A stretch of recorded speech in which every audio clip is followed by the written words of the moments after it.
Yo, my brother and my sister, welcome back with me, Gax ya. Kali ini saya akan membahas soal sesuatu ya yang, mungkin sedang banyak digandrungi juga di online ya. Soalnya saya lihat gitu banyak juga tutorial-tutorial di YouTube, di TikTok, dan juga di mana-mana ya, soal mencari uang di internet. Nah, bilang bahwa di internet itu adalah cara baru untuk mencari uang. Ya, itu sebagian benar dan sebagian salah. Kenapa saya bilang kayak gitu? Saya juga bukan expertise, di bidang, apa ya, internet ini ya.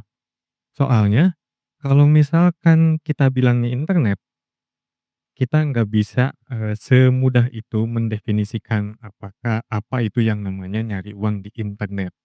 Atau banyaknya juga di kayak YouTube, di TikTok, banyak juga video-video dengan judul mencari uang di rumah, cari cuan lewat internet. Dapetin uang tinggal diem aja gitu, tinggal scroll-scroll dan yang lain-lainnya. Kalau menurut saya, cari uang di internet itu bisa, bisa banget. Terus kalau misalkan kita cuman bermodalkan HP doang bisa, eee, mencari uang di internet, bisa banget. Itu tuh gimana kita skill-nya. Nah, yang maksud saya skill-nya itu, kira itu kan ada yang bisa, kayak edit video, edit, foto, dan juga lain-lainnya, bisa ngegambar dan yang lainnya. Itu tuh skill yang kalian bisa jual di internet. Di luar sana, itu banyak situs-situs yang ngejual atau menyediakan platformnya itu untuk mempertemukan antara pencari jasa dan penyedia jasa. Misalkan kalian yang punya skill gambar, kalian itu bisa ketemu dengan konsumen yang paling cocok untuk kalian. Karena kalian itu harus ngisi dulu portfolio dan segala macamnya. Jadinya hasil kerja kalian atau mungkin ya contoh-contoh apa yang sudah pernah dilakukan atau dikaryakan oleh kalian bisa dilihat sama orang dan menjadi acuan untuk mereka nyewa jasa kalian. Nah, jadi jualan jasa intinya. Jadi, apakah ada yang misalkan cuman, install aplikasi tertentu, udah itu kita tuh cuman tinggal melakukan misi-misi seperti itu.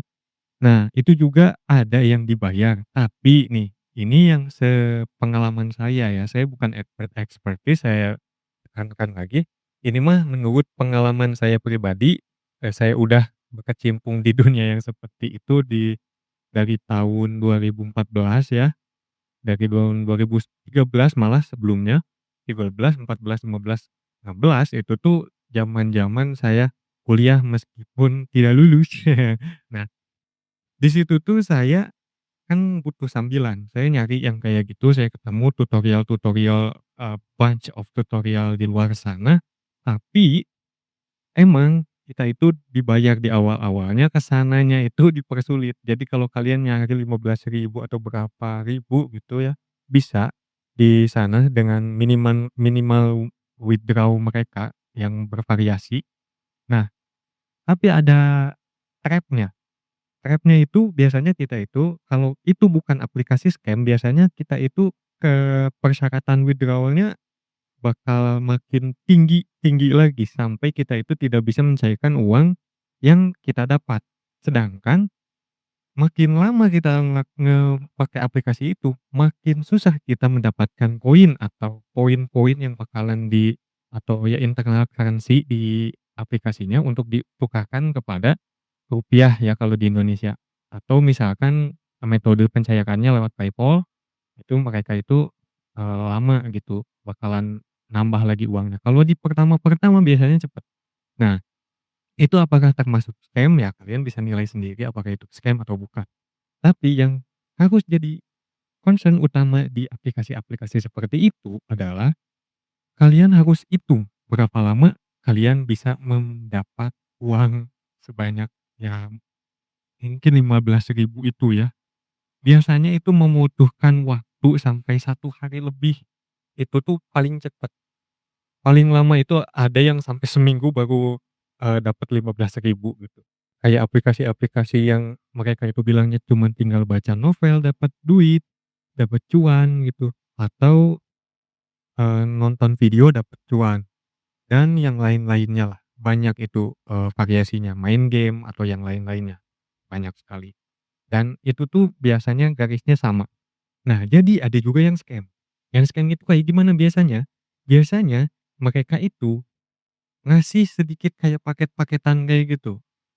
Nah, udah itu kita itu dikasih akun gratis dulu nyobain, ternyata dapet, udah itu kita top up untuk mendapatkan VIP-nya dengan, apa ya, pemikiran greedy kita bahwa kalau yang gratis aja dibayar, apalagi kalau VIP ya, si kemudahannya lebih, udah itu penghasilannya biasanya mendapatkan bonus yang lebih juga.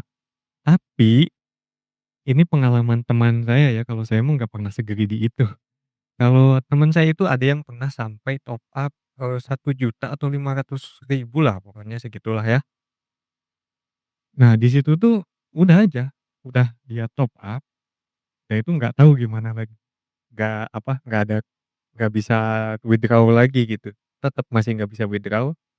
Dan dia itu dikasih, ke apa ya, kayak persyaratan baru lagi, tambahan lagi untuk harus tambah VIP-nya untuk bisa, withdraw. Nah, biasanya sudah top up lagi, itu tetep nggak akan bisa gitu ya, banyak alasan mereka itu kayak pemeliharaan sistem dan yang lain-lainnya.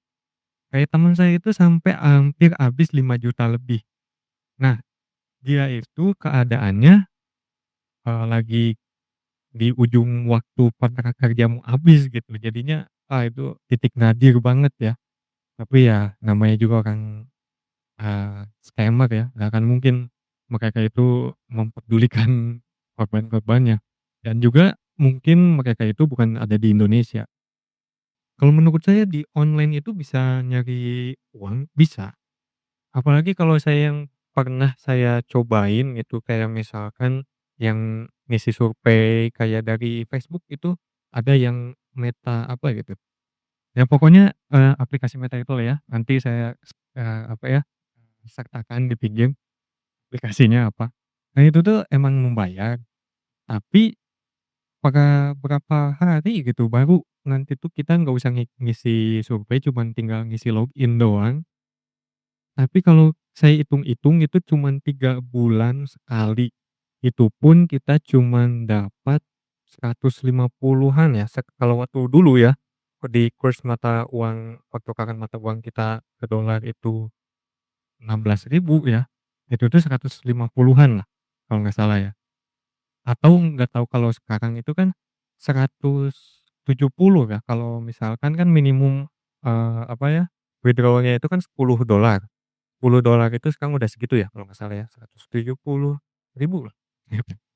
Nah itu tuh bisa kita capai dalam waktu 3 bulan, berarti dalam 1 bulannya kita cuman menghasilkan 50.000.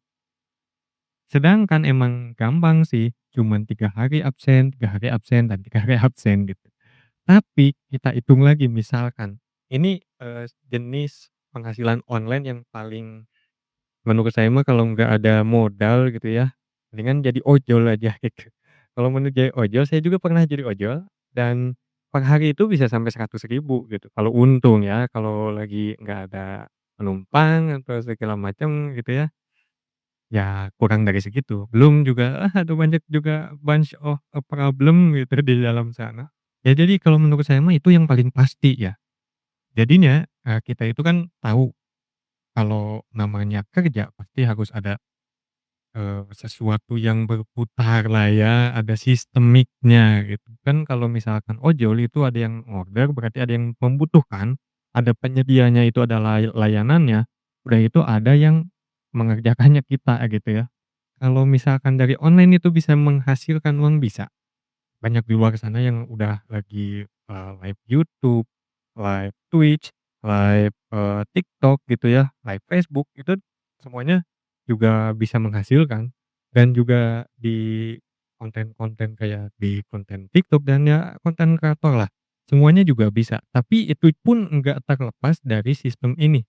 Nah jadi jangan kita itu di masa modern ini menganggap bahwa, internet itu adalah sesuatu yang gaib gitu, sesuatu yang, tanpa logika, tanpa sebab akibat, tanpa hukum, dunia gitu. Sebenarnya internet dan dunia nyata itu adalah satu kesatuan gitu, bukan terpisah, tapi satu kesatuan. Jadi apapun yang terjadi di internet bisa mempengaruhi di dunia nyata dan begitupun sebaliknya. Ini mindset-nya ya yang harus ditanamkan ke dalam pemikiran kalian. Kalau saya itu kan greedy gitu tadinya itu ya waktu tahun segitu ya, tahun 2013, 14, saya itu greedy, saya itu, mencari cara bagaimana menghasilkan uang di internet dengan mudah. Udah itu kita eksploitasi. Ingat ya, kalau kapitalisme itu tuh ada 2 tahap, ada eksplorasi, eksploitasi. Jadi yang pertama eksplorasi, kita harus mencari tahu dulu benar-benar bagaimana cara dan sistemnya bekerja. Yang udah itu yang kedua adalah eksploitasi, kalau kita udah tahu celah dari sistemnya, kita akan memaksimalkan seefisien mungkin dan semaksimal mungkin. Jadi seefisien mungkin tenaga yang kita keluarkan, namun semaksimal mungkin hasil yang kita dapat gitu kan ya. Nah, jadi harus ada nilai itunya. Kalau misalkan ada satu aplikasi yang cuman misalkan ya ngebayar kita nge-like dan komen atau nge-subscribe dan nge-share video mereka, itu dibayar 5.000, kalian hitung aja 500 ya, 500 orang itu udah berapa berapa, ya berapa rupiah yang mereka bayarkan kepada kita. Apakah itu logis? Gitu ya. Padahal, AdSense YouTube juga nggak sampai segitu kan ya. Nah jadi itulah. Nah ini pepatah dari, guru-guru saya ya yang bilang bahwa, boleh licik karena pintar tapi jangan serakah karena bodoh.